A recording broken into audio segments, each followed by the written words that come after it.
ये पत्थर घस के लगाने से अंधों की आंखें आ जाती है। फिर आपने को चांदी की आंख छोटी हो या बड़ी अपने हुब जितनी वापस चढ़ानी पड़ती है। आप मन्नत मांगो, बाबा मेरी आंखों में रोशनी नहीं है, अगर आप मेरे को रोशनी दो, अल्लाह से दुआ करके मेरे को रोशनी दिलोगे तो मैं यहाँ चांदी की आंख ला के चढ़ाऊँगी। ये घस के आंख में लगाने का, ये पत्थर आंख में लगाने से नूर आ जाता। नहीं होती है कि ये एकदम आंख अंधा है, उसको 40 दिन फेरे काटे तो उसको आंखें ऑटोमेटिक आ जाती है। अल्लाह से दुआ करके अपने आंखें दिलाते हैं। वो शहर औरंगाबाद से हो जहां हमने हुकूमत की थी। ये लोग बहुत सियासत खेलते हैं, संभाजी महाराज औरंगजेब संभाजी महाराज। अरे तारीख पढ़ लो, इस बंजर शहर खटकी को आबाद किया था मलिक अंबर ने। उस इतिहास को कैसे बदलोगे? उस इतिहास को कैसे बदलोगे? बड़े औरंगाबाद को संभाजी नगर बनाने वाले। ओवैसी छत्रपति संभाजी नगर, सुन लो ओवैसी छत्रपति संभाजी नगर। किसी का बाप भी पैदा हुआ अब ये नाम नहीं बदल सकता। अरे काल त्या एमआयएमची सभा झाली आणि त्या सभेमध्ये एक महिला होती। ती महिला म्हणाली ये कौन संभाजी राजा है, ये कैसे संभाजीनगर हो गया? अरे त्यांना माहिती नाही, देश धर्म पर मिटने वाला शेर शिवा का छावा था, महापराक्रमी परम प्रतापी एक ही शंभू राजा था। पापा ने वॉर तो रुकवा दी, मीम नहीं रुकवा पाए इस चुनाव में। यूट्यूब पर मार्च से मई के बीच 613 मिलियन व्यू कांग्रेस पार्टी के थे, 150 मिलियन व्यू भाजपा के थे। इंस्टाग्राम पे हमारी एवरेज लाइक 1,21,000, बीजेपी की एवरेज लाइक 26,945। डेली फॉलोअर जब हमारे 33,000 बढ़ रहे थे तो बीजेपी के 5,300 बढ़ रहे थे। हमने करीब 350 से ज्यादा रैली, प्रेस कॉन्फ्रेंसेस और स्पेशल इवेंट्स लाइव किए। हमारे इंप्रेशंस ट्विटर पे जबरदस्त उसमें बढ़त हुई। एवरेज लाइक हमारे बीजेपी से कई गुना ज्यादा है। यही स्टोरी फेसबुक की है, यही स्टोरी यूट्यूब की है, यही स्टोरी इंस्टाग्राम की है। लेकिन ये स्टोरी क्यों है? सोशल मीडिया कोई दूसरे प्लेनेट पर चलने वाला जीव जंतु नहीं है। पॉलिटिक्स में, आज की पॉलिटिक्स में रियल पॉलिटिक्स जो ग्राउंड पर हो रही है, जो कार्यकर्ता कर रहा है और जो सोशल मीडिया का वॉरियर कर रहा है, एक दूसरे के पूरक होकर चल रहे हैं। क्योंकि हम मुद्दों पर अड़े रहे, क्योंकि कांग्रेस के प्लेटफॉर्म्स पर लोगों को अपने मतलब की बात, अपना रोजगार, अपनी महंगाई कम, अपनी गरीबी, अपनी गिनती की बात सुनाई दे रही थी, इसलिए लोग हमसे ज्यादा एंगेज हुए। हमने सरकार को कटघरे में खड़ा किया, हमने तीखे प्रहार किए, लेकिन हमने एक बार भी राजनीति की शुचिता और मर्यादा को नहीं लांघा। और उसका परिणाम है कि लोगों ने दिल खोलकर हमारा कंटेंट देखा, उसको सराहा और ये दिख रहा था आपको पूरी तरह से। 1930 में इन्होंने कहा कि फोटो खिंचाना हराम है। 1950-60 के बाद कहा टीवी हराम है, फिर कहा कि पेजर हराम है, फिर कहा मोबाइल हराम है, और 2024 में वही मौलाना कहते हैं हमारे YouTube चैनल को आप ज्यादा से ज्यादा सब्सक्राइब कीजिए। अब आप गुस्सा आएगा, खून खोलेगा कि नहीं खोलेगा? हम तो सबको हराम ही कर रहे हैं। मोबाइल हराम, ठीक है, पेजर हराम, तो बाकी तो भी हराम, तो टीवी हराम। उसी टीवी में इंटरव्यू भी देने जा रहे हैं अब, तो कब हलाल हो गया भैया?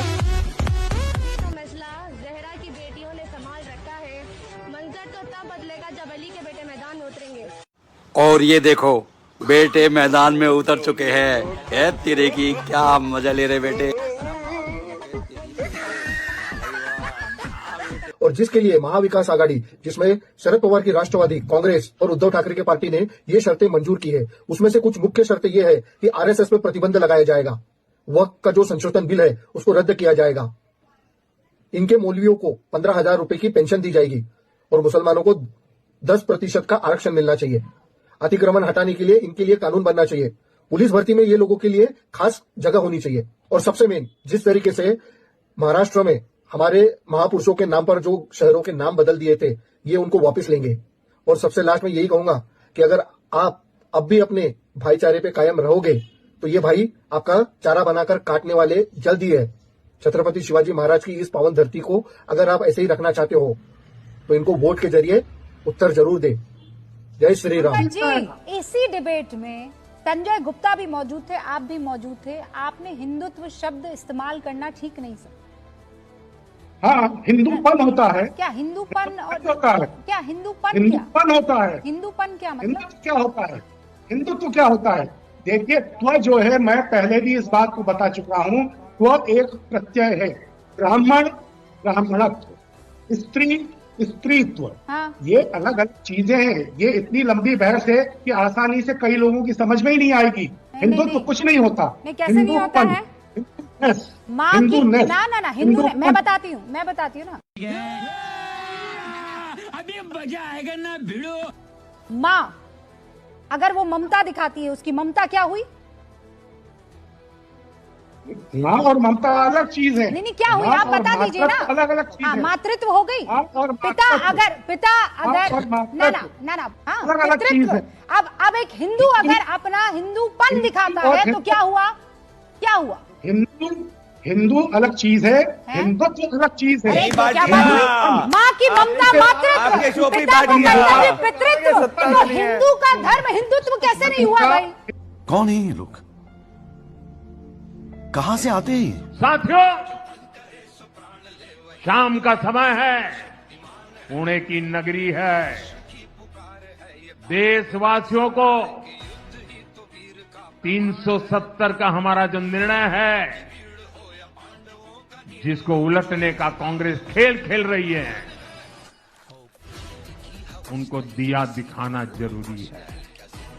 आप अपना मोबाइल फोन निकालिए और अपने मोबाइल फोन से फ्लैश लाइट चलाइए, जरा मंच वाले भी जलाएं। देख लें देश के लोग, ये 370 हटाने का समर्थन है।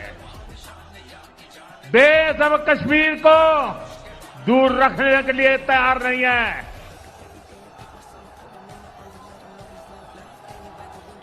ये रोशनी दिखा रही है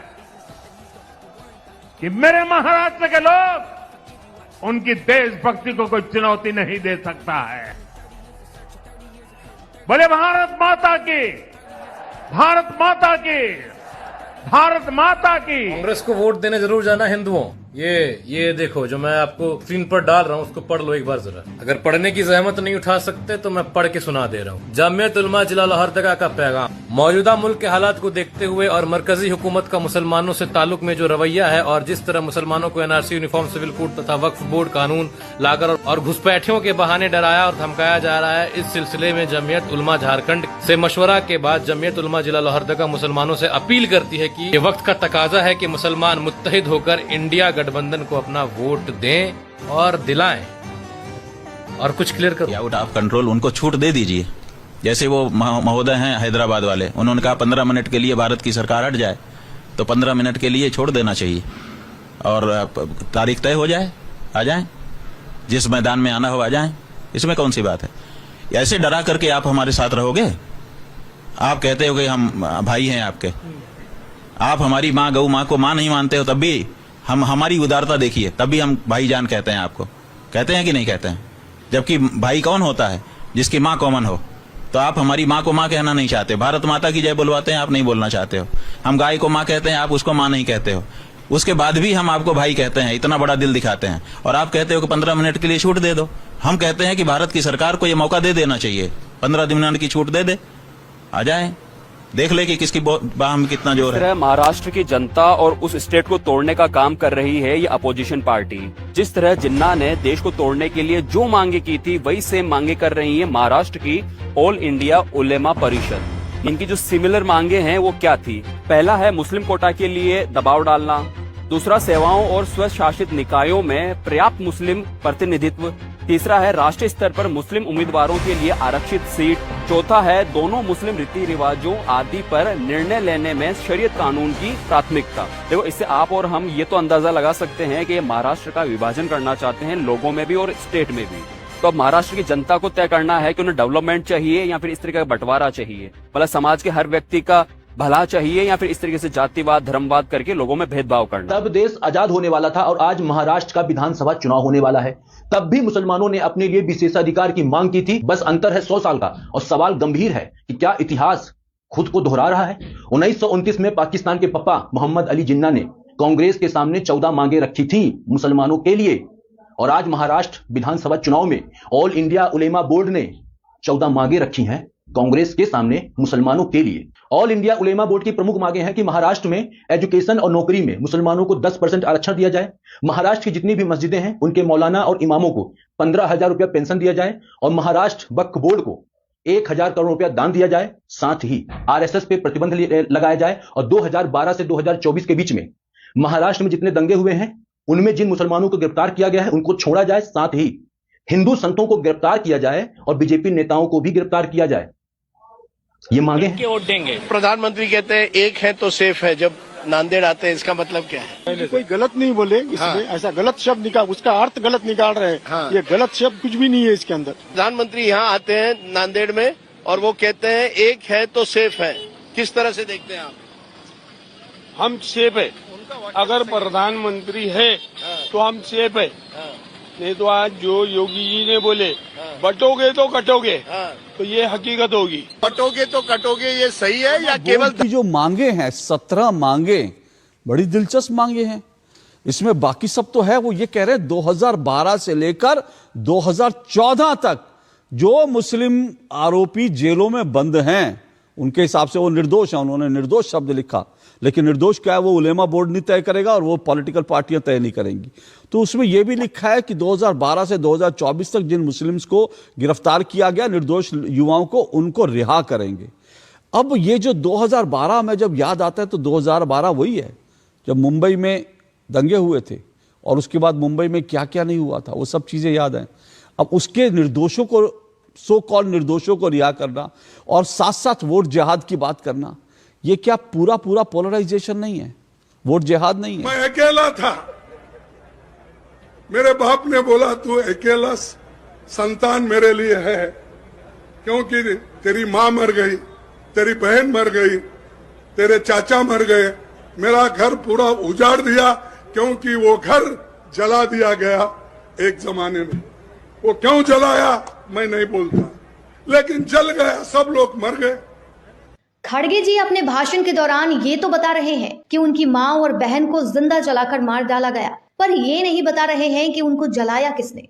आजादी के बाद निजाम हैदराबाद को आजाद मुस्लिम देश बनाना चाहता था, जिससे वहां पर दलितों को जबरन मुसलमान बनाने का प्रोजेक्ट चलाया गया। अब इसके बाद हिंदुओं पर जुल्म की इंतहा कर दी गई, रेप से लेकर असंख्य हत्याएं की गई, गांव के गांव जला दिए गए। और उसी दौरान जला था बीदर जिले में वारावती गांव, और उसी गांव में था खड़गे जी का घर, जिसमें उनकी माताजी, चाची जी और बहन को रजाकारों द्वारा जिंदा फूंक दिया गया। और तब खड़गे जी को उनके पिता जिंदा वहां से निकाल कर ले भागे और वे उन मुस्लिम क्रूरों से बाल बाल बचे। और तब आगे आए सरदार पटेल, और फिर जो हुआ वो इतिहास के पन्नों में दर्ज है।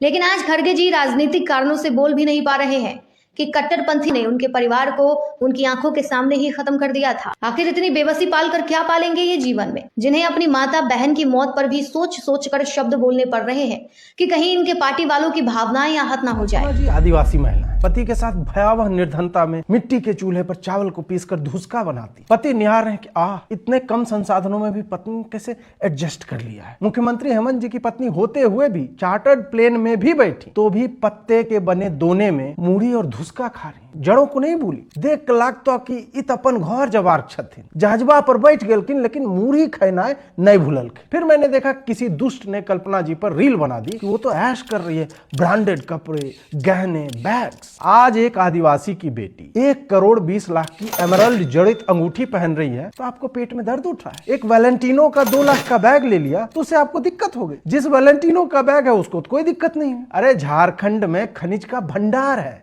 उसमें से एक आध गले का हार, कान की बालियां, अंगूठियां, सैंडल या साड़ी ले ही लिया तो क्या हो गया। ये सब दिखाते हुए भी कल्पना जी क्या कर रही हैं, रील बना रही, जैसे वो कोई साधारण आदिवासी महिला। दम दारा मस्त मस्त से अंग्रेजी गाने। कल्पना जी बता रही हैं कि आदिवासी महिला भी यहाँ तक पहुंच सकती है। चार्टर्ड में घूमो, बाल कर्ल करा के 5 करोड़ का हार का सेट लो, रील बनाओ। पति को देखे कितना दार्शनिक और फक्कड़ है कि कोविड के टाइम में बोला कि गरीब को कफन फ्री में मिलेगा। जेबी में कलम, कान्हा गमछा, दाढ़ी बनवे पैसा, सरल स्वभाव का राजा हमर हेमंत दादा। वो कलम कत्ते ताकत कि मंत्री सहयोगी के नौकर के घर से करोड़ों निकले। तो बात करेंगे? हाँ करूंगा ना। अच्छा तो क्या नाम है आपका? यासिर खरादी। यासिर खरादी सर, क्या करते हैं? कितने बेकार है।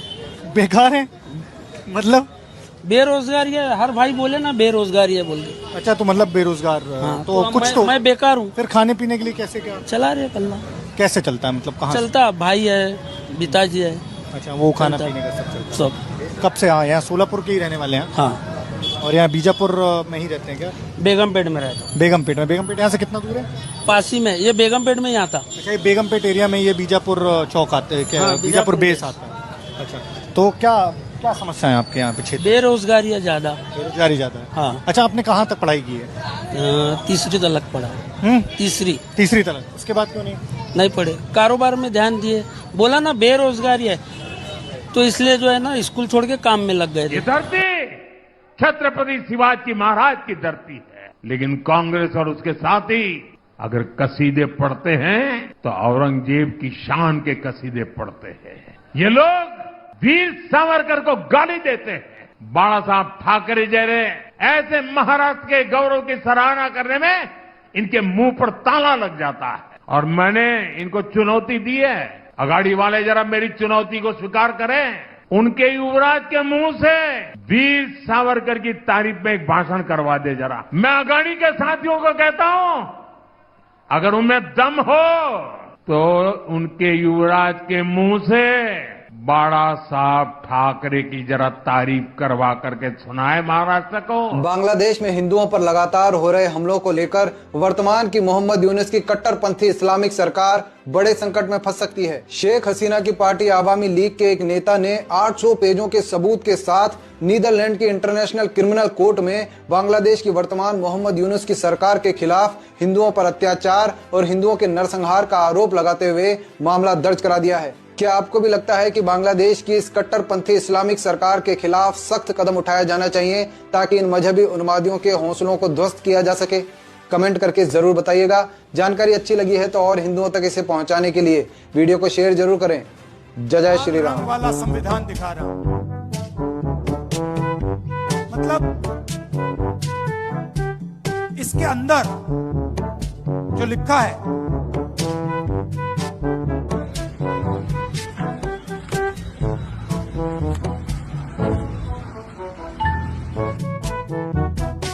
ये सारी जो बातें चल रही है मॉब लिंचिंग की, कभी महाराष्ट्र में मॉब लिंचिंग के बारे में सुना है? नहीं सुना है।